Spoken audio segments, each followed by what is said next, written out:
상한 갈대를 꺾지 아니하고 야곱 타미가 상한 갈대를 꺾지 아니하며 꺼져가는 심지를 끄지 아니하기를. 마태복음 12장 20절 말씀. 갈대는 약함의 상징입니다. 더욱이 상한 갈대는 참으로 힘없고 연약한 모습을 나타냅니다. 갈대는 상수리 나무와는 다릅니다. 상수리 나무는 무성하게 높이 뻗어서 하늘에 닿을 듯하고 강한 폭풍도 거뜬히 이겨냅니다. 상수리 나무가 힘과 능력과 교만의 상징인 반면 갈대는 작고 보잘것없고 연약함의 상징입니다. 꺼져가는 심지도 마찬가지입니다. 꺼져가는 심지란 기름이 떨어져가는 등잔의 심지를 말합니다. 불빛이 깜빡거리며 꺼져가고 연기도 납니다. 꺼져가는 심지는 꺼져가는 생명을 나타내는 상징입니다.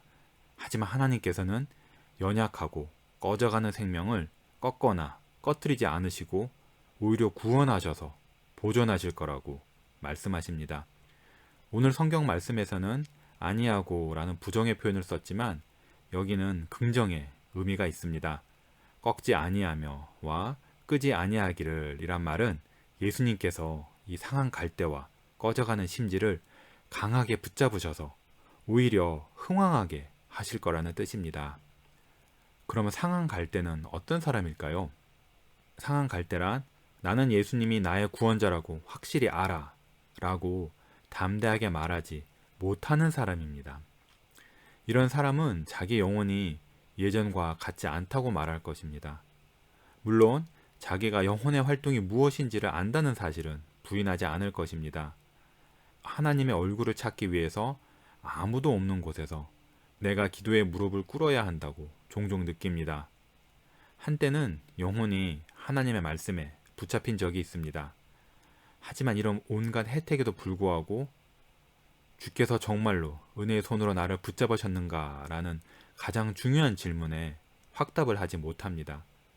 하지만 그렇게 답할 수 있어야 한다는 큰 필요를 느낍니다. 그리고 그렇게 답할 수 있기를 간절히 바랍니다. 하지만 자기를 속일까봐 두려운 마음이 있습니다.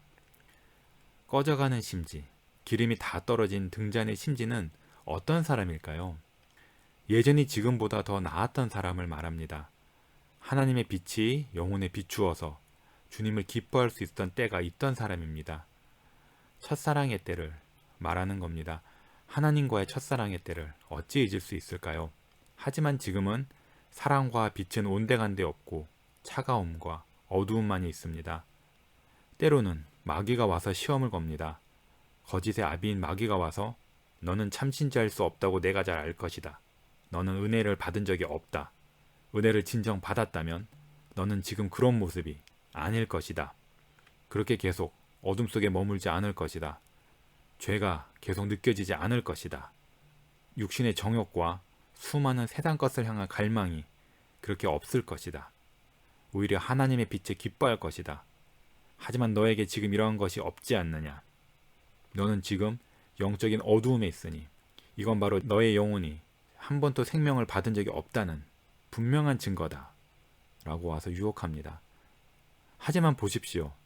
바로 이런 사람들에게 오늘 우리의 성경 말씀이 큰 위로를 줍니다.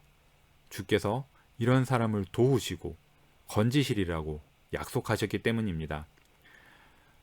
예수님은 여기서 예수님의 크신 권능을 드러내십니다.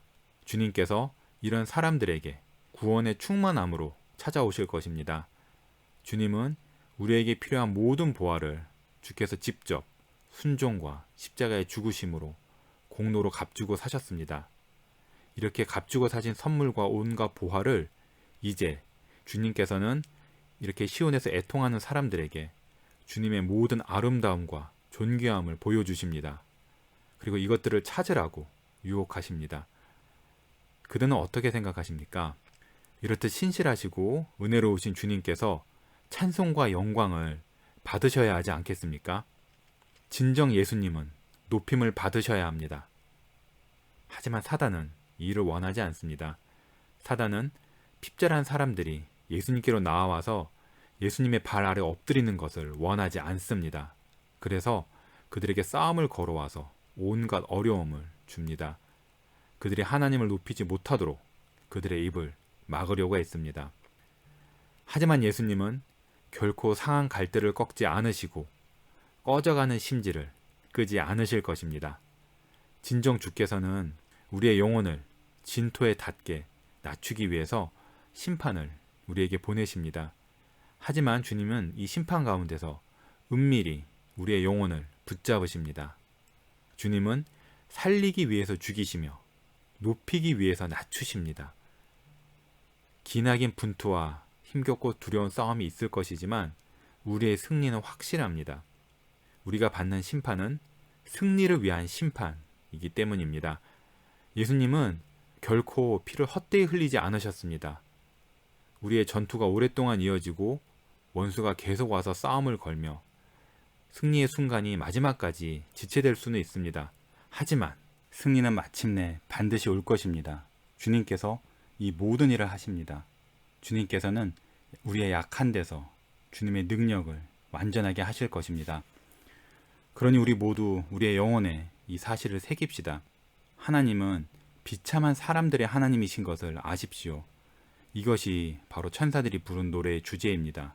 천사들은 하나님께서 낮은 우리를 돌아보시는 사랑과 기쁘신 뜻에서 당신의 아들을 세상에 보내셔서 잃어버린 바 된 사람들을 찾게 하셨다고 노래했습니다.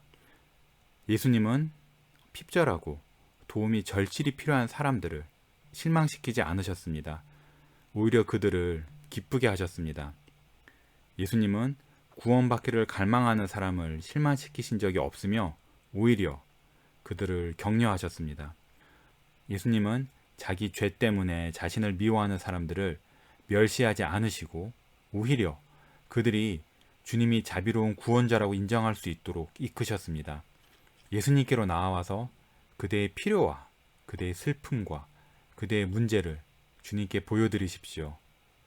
주님이 이사야서 41장 10절에서 하신 말씀에 힘을 내십시오. 두려워하지 말라. 내가 너와 함께함이라. 놀라지 말라. 나는 내 하나님이 됨이라. 내가 너를 굳세게 하리라. 참으로 너를 도와주리라.